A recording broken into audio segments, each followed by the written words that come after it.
اربعون فی مررت بنسبت اربعین میں منصرف ماننا صفت و وزن الفعلی، باوجود اس کے کہ یہ صفت بھی ہے وزن فعل ہے تو یہ منصرف کیوں ہے؟ لعدم الاصالۃ فی الوصفیۃ، کیونکہ یہ وصفیت میں اصل ہے، اس لیے وصفیت میں یہ اصل نہیں ہے، جس کی وجہ سے یہ منصرف ہے، غیر منصرف نہیں۔ تو کہا تھا کہ غیر منصرف ہوگا جو اصل میں وصف ہو اور وصفیت میں وہ اصل ہو، تو یہ اربعین وصفیت میں اصل نہیں ہے، اس لیے دونوں سبب پائے جانے کے باوجود بھی یہ منصرف ہے۔ کہتے ہیں کیونکہ لِأَنَّهُ وُدِيَ لِمَرْتَبَةٍ مُعَيَّنَةٍ مِن مَرَاتِبِ الْعَدَدِ، کیونکہ یہ جو اربعون ہے یہ عدد کے مراتب میں سے معین مرتبہ کے لیے وضع کیا گیا۔ یہ بھی میں آپ کو پوچھوں گا کہ عدد کے رتبے بتا رہا ہوں نا، یہ آپ بتائیں گے مجھے یہ عدد کے رتبے، ان رتبوں میں سے یہ ایک معین رتبہ ہے، یہ 3 معین رتبہ ہے، 2 معین رتبہ ہے، 4 معین رتبہ ہے، 5 معین رتبہ ہے۔ جو 5 ہے وہ 4 بھی نہیں، 6 بھی نہیں، جو 6 ہے وہ 5 بھی نہیں، 7 بھی نہیں، معین رتبہ ہے، کیونکہ یہ اربع عدد کے مراتب میں سے ایک معین اور خاص مرتبہ کے لیے وضع کیا گیا ہے، اور وہ ما فوق ثلاثتی وما دون الخمسہ، اور وہ ہے جو 3 سے اوپر ہے اور 5 سے کم ہے۔ تو 5 سے کم، 3 سے اوپر معین مرتبہ ہو گیا۔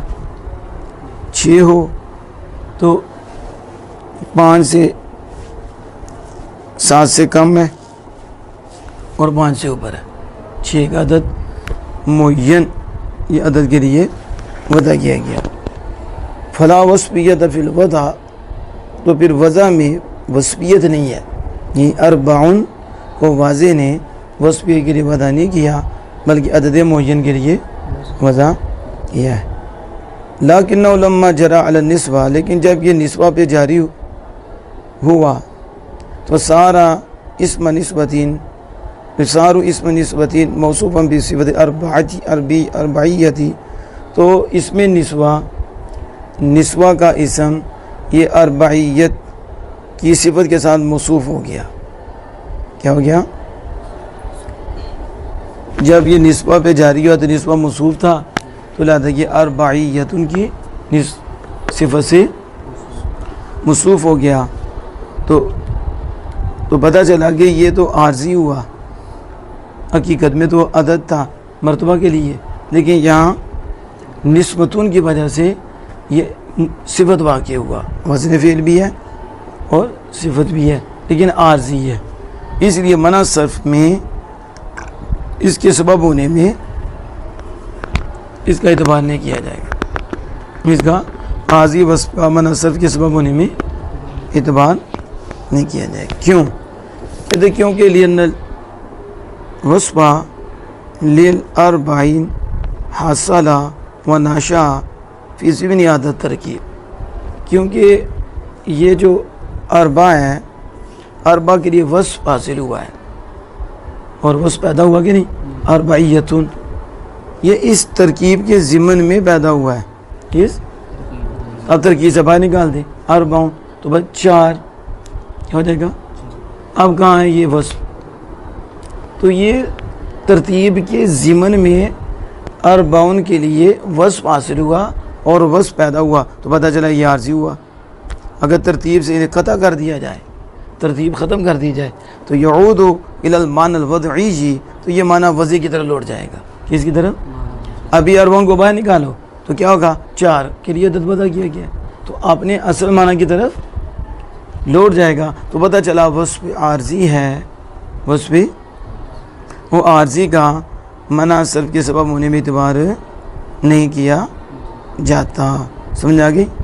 پھر اگر تو کہے کہ اربعون کو منصرف پڑھا گیا ہے اس لیے کہ یہ تا کو قبول کرنے والا ہے، کس کو؟ یہ کس کو قبول کرتا ہے؟ تا کو، نہ کہ وصف اصلی ہونے کی وجہ سے، نہ کہ اب وہ کہہ رہے ہیں کہ اگر تو کہے کہ یہ جائز ہے کہ اربعون منصرف ہو کیونکہ یہ تا کو قبول کرتا ہے، نہ اس لیے کہ اس کا وصف اصلی نہیں ہے، اس کا اصلی نہیں، تو اس کا جواب یہ ہے کہ تا سے مراد وہ تا ہے جو آپ کو میں نے کل بھی بتایا تھا جو قیاساً لائق ہوتی ہے، کیا قیاسی طور پر لائق ہوتی ہے، غیر قیاسی نہیں، وہ تا مراد ہے۔ تو اربعون میں جو تا لائق ہوتی ہے اربعتن ہوتا ہے، تو یہ خلاف قیاس ہے، تو خلاف قیاس تا کا اعتبار نہیں ہے غیر منصرف کی سببیت ہونے میں، ٹھیک ہے۔ تو اس لیے کہ قیاس وہ چاہتا ہے کہ مؤنث کے لیے تا لاحق کی جائے، کس کے لیے؟ نہ کہ مذکر کے لیے۔ تو اربعتن میں جو تا ہے یہ مذکر کی علامت ہے، اس کی لگے کیا چاہتا ہے کہ یہ مؤنث کی، لیکن مؤنث کی نہیں۔ دیکھو اربعۃ رجال، 4 مرد، تو اب یہاں تا مذکر کے لیے یہ مؤنث کے لیے، تو پتہ چلا خلاف قیاس ہے۔ تو آپ نے پڑھا تھا 3 سے لے کے 10 تک عدد خلاف قیاس ہی استعمال ہوتا ہے اور خلاف عقل استعمال ہوتا ہے۔ خلاف اگر عدد مذکر ہو، عدد تو محدود مؤنث آتا، جمع یا یوں کہ عدد اور اگر عدد مؤنث ہو تو محدود جمع مذکر آتا ہے۔ اب دیکھو اربعو نسوتین، اب نسوتین مؤنث ہے تو وہ چاہتا ہے اربعتن ہو لیکن اربعو ہے، تو خلاف قیاس۔ اور اربعۃ رجال عدد ہے تو بھائی یہ تو مذکر کے لیے آیا اور وہاں مذکر مؤنث کے لیے آ گیا، تو پھر 10 تک یہ جو تمیز ہوتی ہے یہ خلاف عدد اور تمیز خلاف قیاس آتی ہے، خلاف عدد مذکر تمیز مؤنث، عدد مؤنث تمیز، تو اس طرح اربعۃ مذکر کے لیے آیا، کس کے لیے؟ اور یہ خلاف قیاس ہے۔ اسی کے ساتھ ہی وزن باطل نہیں ہوتا، اس کے ساتھ نہیں ہوتا، یہ نہیں ہے کہ اب تو آگے بولتا لگے تو وزن باطل ہو جائے گا، ایسا۔ پس اربعون کا منصرف ہونا وصف عارضی کی وجہ سے ہے، نہ کہ گولتا کی وجہ سے، نہ کہ اربعتن میں یہ نہیں کہ وزن فعل ہی نہیں رہا۔ آگے کہتے ہیں کہ اما تانیث بالتا، تانیث لفظی جسے کہتے ہیں، تانیث نظر بھی آتی ہے، پڑھی بھی جاتی ہے، اس کی شرط یہ ہے کہ یہ علم ہو، اس کی شرط کیا ہے؟ علم ہو، جیسے طلحہ۔ کہتے ہیں اما تانیث یعنی تانیث لفظی الحاصل بالتا، جو تا کے ساتھ حاصل ہوتی ہے، تانیث لفظی، اس کی شرط منع صرف میں یہ ہے کہ یہ علم ہو۔ تو تانیث لفظی منع صرف کا سبب بنتی ہے کب؟ جب شرط بھی پائی جائے، جب اگر شرط نہ پائی جائے تو یہ منع صرف کا سبب، اس کا مطلب خود نہیں بنتی، منع صرف یہ علم اثر کرے گا تو پھر ہی یہ سبب بنے گا، پھر ہی مغنا نہیں۔ تو کہتے ہیں کہ علمیت جو ہے تانیث بالتا میں شرط ہے تاکہ تانیث علمیت کی وجہ سے لازم ہو، دیکھا نا، علمیت کی وجہ سے تانیث بھی اثر لازم ہوگی، علمیت کی وجہ سے، لِأَنَّهُ لَوْ لَمْ يَكُنْ عَلَامًا لَكَانَ التَّانِيثُ مَارِدُ الزَّوَالِ، مارد الزوال، کہتے ہیں اگر علم نہ ہوتا، اگر تو ضرور تانیث زوال کی جگہ میں ہوتی، کس کی؟ یوں سمجھتے تنوینین نہیں، زوال کی، فَيَكُونُ مَعْدُومًا مِنْ وَجْهَا، تو پھر یہ تنوین ایک وجہ سے سمجھو ہے ہی نہیں، ایک وجہ سے، تو فَلَا يُصْفِ فِي مَنْصَرْف، پھر یہ منع صرف میں اثر ہی نہیں کرتی، منع سمجھے۔ میں نے کہا علمیت ہوگی، علمیت مؤثر ہے اس میں، تو بعد جو منع صرف کے سبب ہے ان میں علمیت مؤثرہ ہے، اگر علمیت نہ ہو تو وہ سبب ہی نہیں بنتے، تو علمیت کے ساتھ مل کر، اب یہ علمیت کے ساتھ مل کے ایک علمیت ایک تنوین پھر سبب بنے گا، جب علمیت نہ ہو تو سمجھو تنوین تو یہ تانیث ہے ہی نہیں، تانیث جب ہے ہی نہیں تو پھر منع صرف کے سبب ہونے میں کیا اثر کرے گی، کیا؟ کیوں کیا وجہ ہے یہ کہ تنوین ہے ہی نہیں؟ کہتے کیونکہ منع اسم کے منع کے لیے اس کے اصل سے، اسم کو اس کے اصل سے روکنے کے لیے، اسم کو اس کے روکنے کے لیے دلیل قوی، قوی دلیل چاہیے۔ اسم کے سر بتائی تھی منصرف ہونا، اسم کے سر کیا بتائی تھی؟ تو اسم کو اپنی اصل سے روکنے کے لیے، یعنی منصرف سے روکنے کے لیے دلیل قوی چاہیے، دلیل، وہ جو اصل ہے وہ ہے انصراف، اصل کیا ہے؟ اور دلیل قوی وہ ہے تنیس، ہر وجہ سے، وہ ہے ہر وجہ سے تنیس ہے۔ اور المیہ جو ہے یہ تنیس کے لزوم کو ثابت کرتی ہے کہ تنوین لازم ہے، تنوین تنیس لازم ہے۔ اگر المیت نہ ہو تو وہ تنیس کے لزوم کو ثابت نہیں ثابت ہوگی۔ اسے کہتے ہیں ہر وجہ سے تنیس جو ہے دلیل قوی ہے، اور المیت یہ تنیس کے لزوم کو ثابت کرتی ہے، تنیس کے لزوم کو۔ کیوں؟ کیونکہ یہ وضع ثانی ہے۔ یہ کیا ہے؟ وضع ثانی ہے جو تغیر سے روکنے والی ہے۔ کس سے؟ کیونکہ یہ وضع کیا گیا ہے دوبارہ جو تغیر سے روکنے والا ہے۔ یہی وجہ ہے کہ آپ دیکھو قائمتن، آپ دیکھو قائمتن وصف ہے کہ نہیں؟ اس میں فاعل ہے، ذات مل وصف ہے کہ نہیں؟ تو وصف آ گیا نا۔ اور دوسرا دیکھو تائے تنیس ہے کہ نہیں لفظی، تو اب اس کو غیر منصرف پڑھو گے، تنیس بھی ہے وصف بھی ہے، دو سبب تو ہے۔ کہتے ہیں نہیں، یہ تنیس کے لزوم کو ثابت ہی المیت کرتی ہے، تو المیت تو شرط ہے، وہ اثر کرے گی تو تنیس سبب مانا جائے گا۔ لہذا قائمتن جو ہے مررت بامرأۃ قائمۃ میں، اس میں تو دیکھو مررت بامرأۃ میں قائمت صفت بھی ہے اور تنیس بھی ہے۔ ما تحقق الوصف والتانیث لحد من المیہ، وصف بھی پایا گیا ہے اور تنیس بھی، لیکن المیت نہیں ہے، المیت، اس لیے یہ غیر منصرف بھی نہیں ہے۔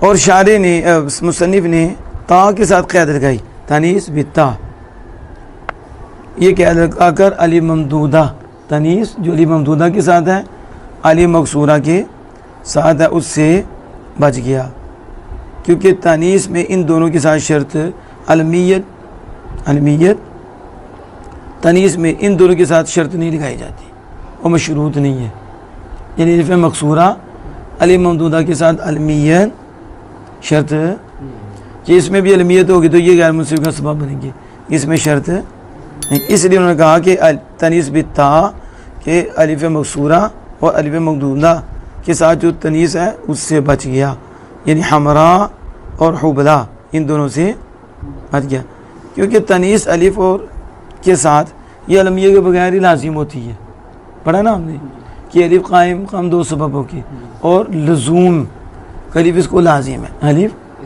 تو یہ المیت کے بغیر لازم ہے۔ تنیث تب لازم ہوگی اسم کو جب المیت آئے گی، تنیث لفظی، سمجھ آ گئی اس کی؟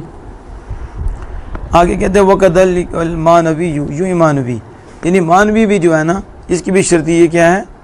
المیت، کیا شرط ہے اس کی؟ لیکن کہتے ہیں کہ اگر وہ کل بتایا تھا کہ وہ 3 حرف والا ہو، درمیانہ ساکن و اجمی بھی تو نہ ہو تو اس میں منصرف پڑھنا، اس کو غیر منصرف پڑھنا دونوں جائز ہیں، خفت کی وجہ سے دو سببوں کے پائے جانے کی، وگرنہ ان کا منصرف پڑھنا واجب ہوتا ہے۔ مانوی کہتے ہیں یوں ہی، یعنی کہ تانیث تانیث تائے تنیث کی لفظی، تنیث کی طرح جو تنیث لفظی کے ساتھ ہے اسی طرح تانیث مانوی ہے، کس میں؟ المیت کی شرط میں، المیت کی کس کی؟ منع صرف کے سبب یہ کے لیے، منع صرف کا سبب بننے کے لیے، جیسے تنیث لفظی کے ساتھ المیت شرط تھی، ایسے ہی تنیث مانوی میں بھی المیت شرط ہے۔ سمجھ آ گئی بات؟ تو منع صرف کے سبب کے لیے نا، تو اس میں بھی جیسے لفظی میں المیت شرط تھی تو منع صرف کا سبب بنا، اسی طرح مانوی میں بھی المیت شرط ہے تو یہ بھی منع صرف کا کیا بنتا ہے پھر؟ سبب۔ کیوں؟ کہتے ہیں تنیث بالتا لفظاً، جب اس کے لیے المیت شرط ہے تو مانوی کے لیے بھی اس کی شرط ہونا طریقہ اولا کے ساتھ ہے، پھر وہ درجہ اولا، کیونکہ مانوی تو اس کی فرع، تو جب اصل کے ساتھ علمیت شرط ہے تو مانوی کے ساتھ وہ درجہ اولا شرط ہے، اس کے ساتھ درجہ اولا شرط ہوگی۔ کیوں کہتے؟ کیونکہ یہ امر باطنی ہے، امر باطنی انتہا کے زوال میں ہوتا ہے، انتہا کے، یعنی سمجھو کہ ہے ہی نہیں حد درجہ کا، حد سامنے تو کو نظر آئے تو اسے کہتے ہیں کہ تنیس لفظی نظر آ رہی ہے تو کہتے ہیں یہ سمجھو کہ ہے ہی نہیں، یہ تو جو نظر ہی نہیں آتی، تو حد درجہ کے زوال میں، حد درجہ کے، کہتے ہیں یہی وجہ ہے کہ جریحن کو منصرف پڑھا گیا ہے، اس کو فی مصر مررت بامرأۃ جریحین، دیکھو وصف بھی پایا جا رہا ہے یہاں اور تنیس بھی پائی جا رہی ہے، تنیس مانوی ہے، عورت زخمی، ٹھیک ہے، تو وصف بھی ہے، تو عالمیت کے نہ ہونے کی وجہ سے مانوی ہے، لیکن اب کیوں نہیں سے غیر منصف پڑھے؟ انہوں نے کہا یہاں بھی علمیت شرط ہے، علمیت شرط، علمیت ہوگی تو یہ سبب مانا جائے گا، سبب، کیونکہ اس کی جو تانیث ہے اس کو علمیت کیا کرے گی؟ ثابت کرے گی اس کے لزوم کو، اس کے کہ یہ لازم۔ یوں ہی ارنب، دیکھو ارنبن، اب ارنبن وزن فعل بھی ہے، ارنبون افعال وزن فعل بھی ہے اور تنیث بھی ہے، مؤنث ہے، پھر بھی یہ منصرف پڑھا جا رہا ہے، کیوں؟ کیونکہ علمیت نہیں ہے، جبکہ کام مانوی میں بھی علمیت شرط ہے۔ اتنی سمجھ آ گئی؟ پھر کہتے ہیں کہ تنیث کی تا جو زائدہ ہوتی ہے، تنیث کی تا وہ اسم کے آخر کو لائق ہوتی ہے تو آدھے وقت میں وہ ہا ہو جاتی ہے، تنیث کی تا زائد ہوتی ہے وہ اسم کے آخر میں لائق ہوتی ہے، آدھے وقت میں ہا سے بدل جاتی ہے۔ اور تنیث مانوی سمائی ہوتی ہے، تنیث مانوی یا تو وہ مسمہ کے اعتبار سے ہوتی ہے کہ جس کا نام رکھا گیا وہ مؤنث ہے، اس اعتبار سے اس کو بھی کیا کہتے ہیں؟ اب زینبو جس کا نام ہے وہ مؤنث ہے تو لہٰذا یہ بھی کیا ہے؟ تنیث مانوی کیا گیا، یا بے اعتبار اسم یا بے اعتبار جنس، یا جنس کے اعتبار سے اسے مانوی کہتے ہیں، یا ذات کے اعتبار سے معنی کے اعتبار سے کہتے ہیں، یا جنس، جیسے نارون شمسون، تو یہ جنس کے اعتبار سے ان کی جنس کہتے ہیں مؤنث ہے، کیا ہے؟ نہ کہ یہ مؤنث کا نام ہے، نہ کہ جب تنیث لفظی بتا اور تنیث مانوی یہ دونوں ہی علمیت کی شرط میں متحد ہو گئے، علمیت کی، پھر اس حالانکہ ان میں فرق پھر کیا رہا؟ علمیت کی شرط دونوں میں ہے، اس میں بھی ہے اس میں بھی ہے، تو الگ کر دی، فرق کیا ہے پھر میں؟ کہتے ہیں فالفرق ان الفرق بینہما، ان دونوں میں فرق یہ ہے کہ ان العالمیت فی التانیث لفظ بتا شرط لوجوب من صرف بلا شرطی زائدین، بلا شرطی زائدین، کہتے ہیں کہ فرق یہ ہے کہ تانیث لفظی بتا میں علمیت منع صرف کے وجوب کے لیے شرط ہے، منع صرف کے اور کوئی شرط نہیں، اور بس تانیث لفظی کے منع صرف کے وجوب کے لیے علمیت شرط ہے کہ جب علمیت آ جائے گی آپ کہیں گے یہ واجب ہے اسے غیر منصف پڑھنا، اسے تو اس میں علمیت آ کر اس میں سبب پیدا کرتی ہے اور وہ کیا ہو جاتا ہے؟ وجوب، کیا ہوتا ہے؟ وجوب۔ اور مانوی جو ہے اس میں منع صرف کے جواز کے لیے علمیت شرط ہے، تو پھر کہیں گے اب یہاں غیر منصف پڑھنا جائز ہے، غیر، لیکن جس میں تنیث لفظی ہے وہ علمیت آ جائے تو یہ نہیں کہیں گے اب غیر منصف پڑھنا جائز ہے، بلکہ کہیں گے واجب ہے، کیونکہ تنیث لفظی میں علمیت اس کو منع صرف کے سبب کے لیے لازم کر دیتی ہے، کیا کر دیتی ہے؟ لیکن مانوی میں ایسا نہیں، مانوی میں غیر منصف کے لیے علمیت جوازی طور پر آتی ہے، اس لیے اس کا غیر منصف پڑھنا جائز ہے، غیر جائز ہے، لیکن جب وجوب کچھ شرائط ہوتی ہیں زائد وہ آ جائیں تو اس اعتبار سے پھر اس کا بھی غیر منصف پڑھنا واجب ہو جاتا ہے، لیکن علمیت سے نہیں، علمیت سے غیر منصف کا پڑھنا واجب تب ہوگا جب تنیث لفظی ہوگی، اور لیکن جب تنیس مانوی ہوگی تو پھر علمیت اس میں جوازن شرط ہوگی، لہذا اس کا پڑھنا جائز ہوگا، لیکن جو چند شرطیں ہیں وہ بھی مانوی میں پائی جائیں تو پھر اس کا بھی غیر منصرف پڑھنا واجب ہوگا۔ کیا ہوگا؟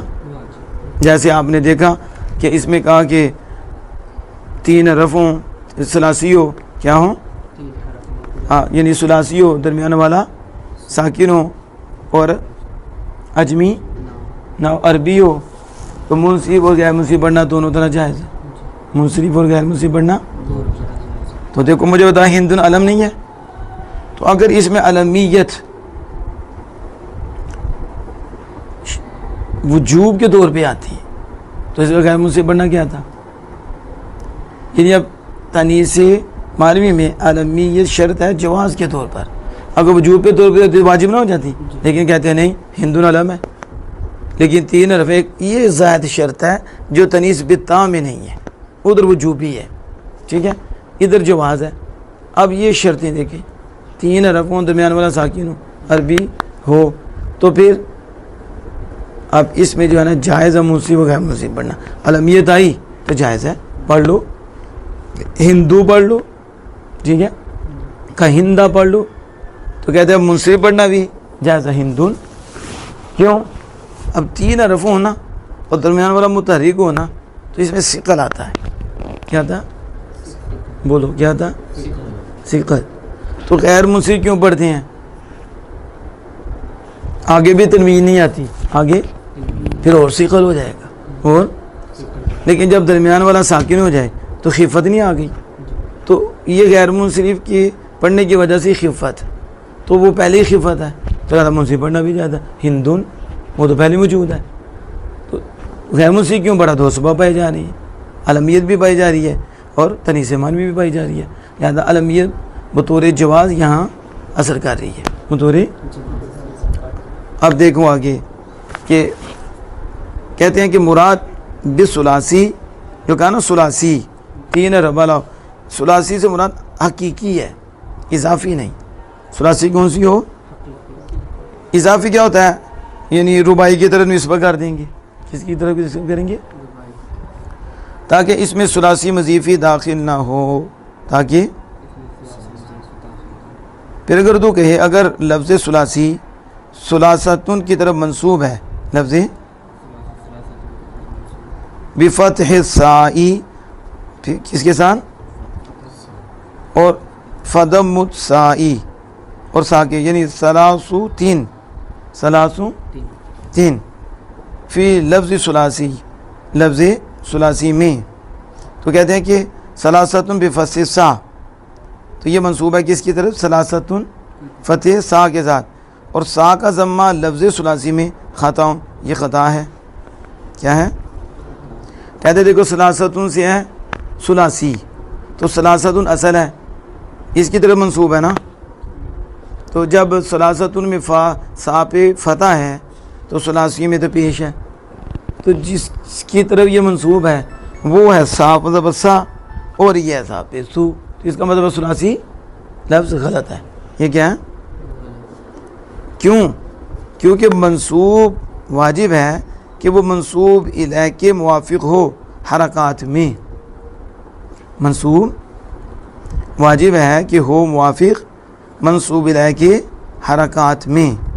اب دیکھو جسے نسبت کی گئی ہے، جس کی طرف کی گئی ہے وہ ہے ثلاثہ، جو ثلاثتن ہے اس کی طرف، وہ ثلاثی منصوب ہے، تب ثلاثتن کی نسبت کی گئی ہے تو حرکات میں بھی تو اس کی طرف ہو نا، منصوب الیہ کی طرح ہو، تو لیکن یہ حرکت میں منصوب الیہ کی طرح نہیں، تو پتہ چلا یہ خرابی ہے۔ تو معنی کیا ہے؟ ما زیادتی یا نسبت، اور معنی میں بھی منصوب الیہ کے موافق ہو، حرکات میں بھی ہو، معنی میں بھی، یعنی نسبت کی یا کی زیادتی کے ساتھ، نسبت کی ہم کہیں گے یہاں ثلاثی منصوب ہے ثلاثتن بفتح اولا، پہلی فتح کے ساتھ، ٹھیک ہے، اول فتح کے، اور ثلاثی میں ضمہ کے ساتھ، ثلاثی میں ضمہ ہے، غیر قیاسی، یہ قیاسی نہیں ہے، یہ یہ نہیں، غلط اور خطا، یہ غلط ہے اور خطا ہے، لیکنہ مشہور، لیکن مشہور ہے، لیکن والغلط المشہور افصح من الصحیح غیر المشہور، کہتے ہیں جو غلط مشہور ہے، غلط اس صحیح غیر مشہور سے زیادہ فصیح ہوتا ہے۔ غلط مشہور ہو جائے نا تو غیر غلط صحیح، یعنی صحیح غیر مشہور سے زیادہ فصیح ہوتا ہے، صحیح ہوتا ہے۔ سوال یہ تھا کہ ثلاثتن سے منصوب ہے ثلاثیون، اور ثلاثتن سا پہ فتح ہے، تو اب ثلاثیون کے سا پہ بھی فتح ہونا چاہیے، ثلاثیون پڑھنا چاہیے، تو پتہ چلا یہ غلط ہے، یہ کیونکہ منصوب ہے جس کی طرف نسبت کی گئی ہے وہ ثلاثتن ہے، تو پھر قاعدہ یہ ہے کہ منصوب جو ہے منصوب الیہ کے موافق و حرکات میں بھی معنی میں بھی یا کی زیادتی کے ساتھ جو آخر میں معنی میں، یہاں ایسا نہیں ہے یہاں، تو اس کا جواب دیتے ہوئے کہتے ہیں کہ بالکل ایسا ہی ہے کہ ثلاثتن میں سا پہ فتح ہے اور ثلاثیون میں سا پہ ضمہ ہے، لیکن یہ جو سا پہ ضمہ یہ خلاف قیاس ہے، خلاف غیر قیاسی ہے، قیاسی نہیں، اور پھر ہے غلط ہے، صحیح تو یہی تھا ثلاثیون، لیکن ایک قاعدہ بیان کر رہے ہیں وہ غلط جو مشہور ہو، وہ غلط مشہور ہو اس صحیح مشہور سے غیر مشہور سے، اس صحیح جو مشہور نہیں اس سے زیادہ فصیح ہوتا ہے، اس سے ایسے بھی سمجھ آئے کہ غلط مشہور ہو جائے، ٹھیک ہے، یہ جو اندر ہے تو وہ صحیح غیر مشہور سے زیادہ فصیح ہوتا ہے، لہذا اسی کو استعمال کیا جائے، کیونکہ افصح ہو گیا، کیا ہو گیا، سمجھ آ گئی اس کی بھی۔